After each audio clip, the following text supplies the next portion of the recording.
Assalamualaikum warahmatullahi wabarakatuh. Nama saya Maya Agustin dari program studi Sistem Informasi. Di sini saya akan sedikit menjelaskan tentang perkembangan ejaan bahasa Indonesia. Apa sih itu ejaan? Ejaan adalah cara pelafalan dan cara penulisan tanda baca, kata, dan kalimat dalam bentuk tulis. Perkembangan ejaan dan ciri khusus. Pada tahun 1901, ejaan Van of Huysen. Ejaan ini memiliki 6 ciri khusus, yaitu penggunaan huruf I, huruf C, penggunaan OE, tanda diakritis, huruf T, J, dan huruf CH. Huruf I untuk membedakan antara huruf I sebagai akhiran yang disuarakan tersendiri seperti dipotong. Misal, mulai dan ramai. Dan untuk menulis huruf Y, misal Surabaya. Huruf C untuk menuliskan kata-kata, misal jang, saja, wajang. Huruf OE untuk menuliskan kata-kata, misalnya doeloe, ako, republik. Tanda diakritis seperti koma, ain, dan tanda trema. Untuk menuliskan kata-kata ma'moer, Jumat, ta, dan pa. Huruf T, J dieja menjadi seperti TJ, kini, secara, berjaya. Huruf CH yang dieja KH seperti acir, khusus, majlo. Nah, yang kedua ejaan pembaharuan, yaitu pada tahun 1956. Menurut Admin Padamu 2016, ciri khas ejaan pembaharuan ada 4, yaitu perubahan gabungan konsonan dan gabungan vokal. Yang pertama, gabungan konsonan ang diubah menjadi en, misalnya mengalah menjadi menalah.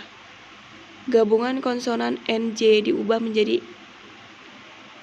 N, misalnya menjadi menani.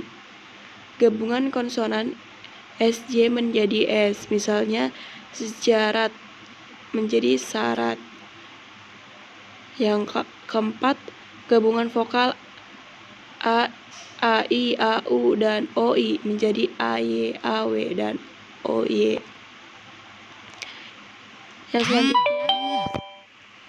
Yang selanjutnya ejaan Melindo.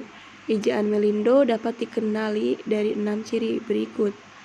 Yang pertama, gabungan konsonan TJ pada kata tejara diganti dengan C sehingga ditulis cara. Yang kedua, gabungan konsonan NJ pada kata janji ditulis dengan huruf NC sehingga menjadi huruf yang baru. Yang ketiga, kata menyapu akan ditulis menapu. Yang keempat, gabungan SY pada kata syair ditulis menjadi syair. Yang kelima, gabungan ang pada kata ngopi ditulis menjadi nopi. Yang keenam, diftong OI seperti pada kata koboi ditulis menjadi koboi. Selanjutnya ejaan baru. Lembaga Bahasa dan Kesusastraan atau LBK menyusun program pembakuan bahasa Indonesia secara menyeluruh. Program tersebut berisi konsep ejaan yang menjadi awal lahirnya EYD atau ejaan yang disempurnakan. Pada intinya, hampir tidak ada perbedaan berarti di antara ejaan LBK atau Lembaga Bahasa dan Kesusastraan dengan EYD, kecuali pada rincian kaidah-kaidah saja. Selanjutnya, EYD edisi pertama. Yang pertama, huruf diftong OI hanya ditemukan di belakang kata. Misalnya, OI pada kata amboi. Bentuk gabungan konsonan K, H, E, ang, N, Y, dan SY termasuk kelompok huruf konsonan. Yang ketiga, masih menggunakan dua istilah, yaitu huruf besar dan huruf kapital. Yang keempat, penulisan huruf hanya mengatur huruf besar atau huruf kapital dan huruf miring. Yang kelima, penulisan angka untuk menyatakan nilai uang menggunakan spasi antara lambang dengan angka. Misalnya, Rp500.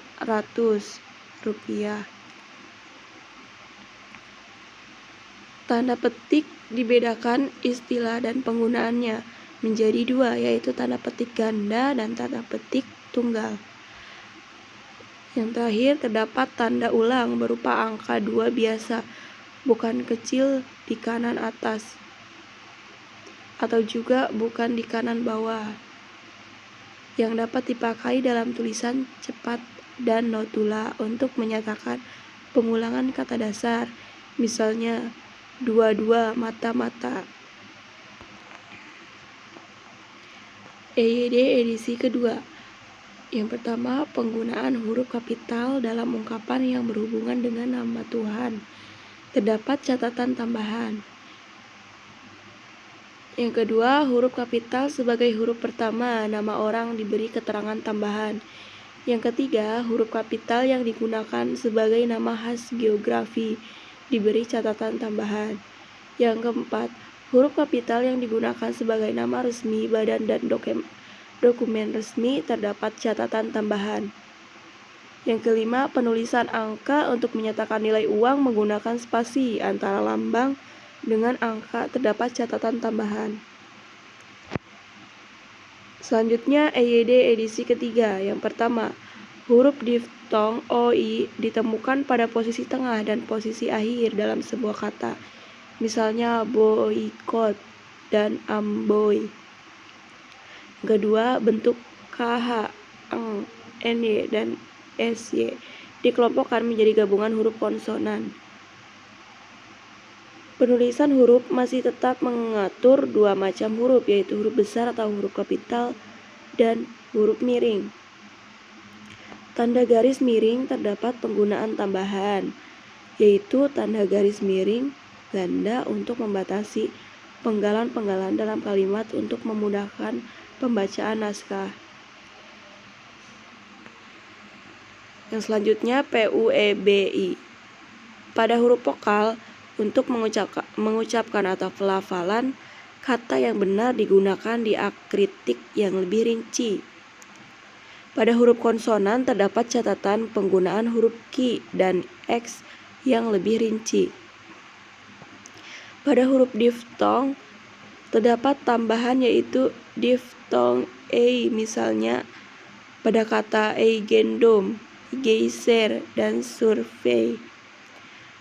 Selanjutnya, pada huruf kapital, aturan penggunaan lebih diringkas. Pada PUEYD terdapat 16 aturan, sedangkan pada PUEBI terdapat 13 aturan dengan disertai catatan. Pada huruf tebal terdapat pengurangan aturan, sehingga hanya 2 aturan, yaitu menegaskan bagian tulisan yang sudah ditulis miring dan menegaskan bagian karangan seperti judul buku, bab, atau subbab. Itu saja materi yang dapat saya sampaikan. Mohon maaf bila ada kesalahan atau kekurangan. Terima kasih. Wabillahi taufiq wal hidayah. Wassalamualaikum warahmatullahi wabarakatuh.